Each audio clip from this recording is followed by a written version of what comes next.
व्हिडिओमध्ये आज आपण अपूर्णांकावरील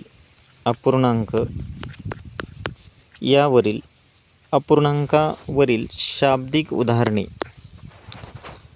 बघणार आहोत। यामध्ये शाब्दिक उदाहरणे जे की बेरीज, वजाबाकी, गुणाकार आणि भागाकार यावर आधारित असतील। तर अशा प्रकारचे आज आपण काही प्रश्न या व्हिडिओमध्ये पाहणार आहोत। तर यासाठी आज आपण घेतलेला पहिला प्रश्न आहे की एका टोपलीमध्ये 3/5 सफरचंद विकली गेली आणि टोपलीमध्ये सुरुवातीस किती सफरचंद होती? 25 सफरचंद होती। तर किती सफरचंद विकली गेली?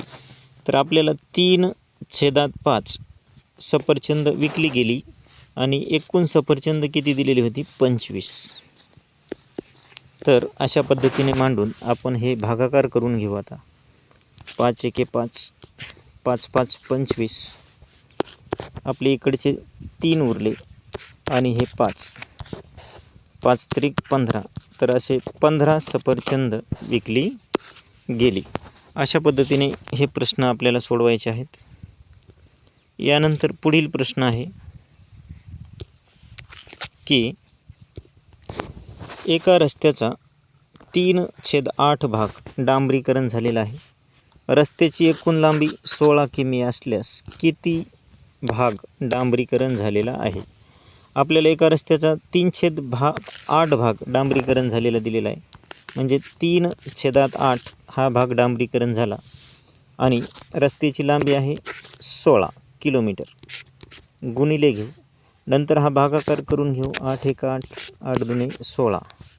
आता हे 3 गुणिले 2, 3 दुणे 6। तर 6 किमी भाग आपला डांबरीकरण झालेला आहे। यानंतर आपला पुढील प्रश्न आहे एका पुस्तकाचा 2/3 भाग रमाने वाचला आहे। त्या पुस्तकाला एकूण 180 पाने असल्यास रमाने किती पाने वाचली? आता आपल्याला इथे रमाने 2/3 भाग पुस्तकाचा वाचलेला दिलेला आहे आणि गुणिले पुस्तकाला पाने आहेत एकूण 180, हा वाचलेला भाग। मग 3 एक 3, 3 6 18, शून्याला 0।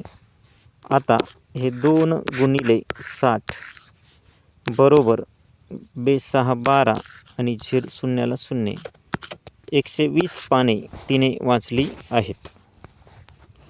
अशाच प्रकारचा पुढील प्रश्न बघू। तर पुढील प्रश्नामध्ये एका शेताचा 4/9 भाग गहू पिकासाठी वापरलेला आहे। जर शेताचे एकूण क्षेत्रफळ 90 एकर असेल तर गहू पिकाखालील क्षेत्रफळ किती? आता गव्हासाठी वापरलेला जो भाग आहे तो आहे 4/9 आणि एकूण जे काही जमिनीचे क्षेत्रफळ आहे ते 90 एकर आहे। तर आपल्याला 9 एक 9 आणि 9 10 90। तर आता 4 गुणिले हे 10 घेऊ आणि 4 10 किती होतील? 40। तर 40 एकर क्षेत्र कशाखाली आहे? गव्हाखाली आहे। गहू। प्रश्न क्रमांक 5 आपल्याला दिलेला आहे की एका पिझ्झाचा 7/10 भाग मुलांनी खाल्ला, तर उरलेला भाग किती? तर इथे आपल्याला उरलेला भाग विचारलेला आहे। मग यामध्ये जर आपण पाहिले तर 7/10 भाग मुलांनी खाल्ला बरोबर एकूण पिझ्झा किती असेल? 10 भाग झालेले आहेत म्हणजे 10/10चे। तर आता आपल्याला काय करायचे आहे की इकडचे पद इकडे घेऊन यायचे आहे। म्हणजे आपलं असे होईल की बरोबर म्हणजे हे 10/10 आणि हे पद इकडे आले म्हणजे वजा 7/10।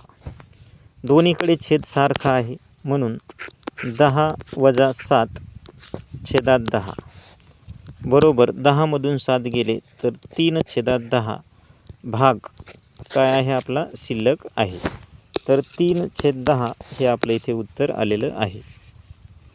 अशाच प्रकारचा आपला पुढील प्रश्न क्रमांक 6 पाहू आपण।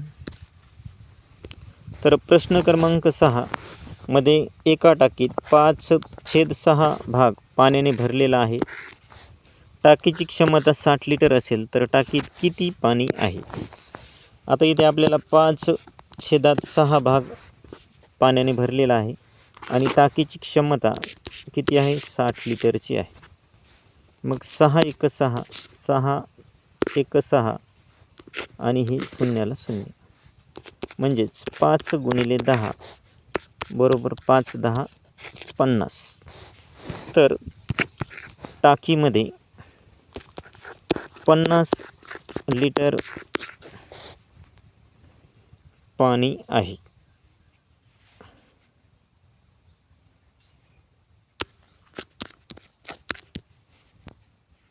यानंतर आपण पुढील प्रश्न पाहू. प्रश्न क्रमांक 7. एका शाळेत 1/3 विद्यार्थी क्रिकेट खेळतात, 1/6 विद्यार्थी फुटबॉल खेळतात, तर दोन्ही खेळ किंवा खेळाडू विद्यार्थी किती, असं आपल्याला इथे विचारलेले आहे. तर आपल्याकडे 1/3 क्रिकेट खेळणारे विद्यार्थी आणि 1/6 फुटबॉल खेळणारे विद्यार्थी. तर आपल्याला दोन्हीची इथे करायची आहे बेरीज, म्हणजे 1/3 अधिक 1/6. आता आपल्याकडे इथे 6 आहे म्हणून इथे गुणिले 2 करू, इथे सुद्धा गुणिले 2 बरोबर 2 × 2 आणि 2 इथे 6 अधिक 1/6. आता छेद आपला समान झालेला आहे, म्हणजेच बरोबर 2 अधिक 1/6 3/6, म्हणजेच 3 × 3 3 2 6 1/2 आपलं उत्तर आलेलं आहे. प्रश्न क्रमांक 8 आपल्याला दिलेला आहे की एका दोरीचा 3/4 भाग 12 आहे.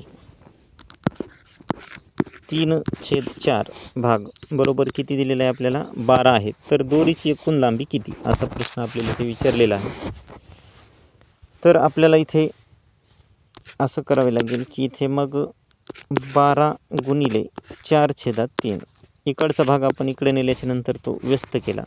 आता 3 × 3 3 × 12. आता 4 × 4 बरोबर 16. तर दोरीची एकूण लांबी किती आहे? एकूण लांबी बरोबर 16 मीटर. आपला 9 नंबरचा प्रश्न आहे. एका शाळेत 2/5 विद्यार्थी मुली आहेत आणि एकूण संख्या आपल्याला 500 दिलेली आहे. तर मुलींची संख्या इथे शोधायची आहे.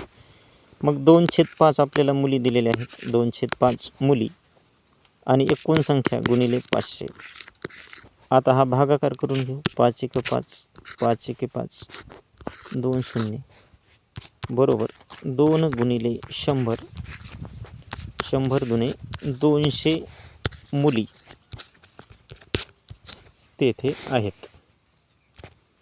यानंतर आपला 10 नंबरचा प्रश्न आहे. एका केकमधील 3/8 भाग रामने खाल्ला तर उरलेला भाग किती? आता केकचा 3/8 भाग रामने खाल्ला आणि केक किती होता? 8/8. केकचे 8 भाग आहेत, म्हणजेच आपल्याला इथे बरोबर 8/8 वजा 3/8 बरोबर 8 वजा 3/8 म्हणजेच 5/8 हा केकचा भाग उरलेला आहे. आपलं 5/8 उत्तर आलेलं आहे. अशा पद्धतीने आपण अपूर्णांकावरील जे काही शाब्दिक उदाहरणे स्कॉलरशिपसाठी विचारले जातात, 4थी 5वी किंवा नवोदय किंवा इतर परीक्षेसाठी, तर तो भाग आज आपण या व्हिडिओमध्ये घेतलेला आहे. तुम्हाला हा व्हिडिओ आवडल्यास व्हिडिओला लाईक करा, शेअर करा आणि चॅनलला सबस्क्राईब करायला विसरू नका. धन्यवाद.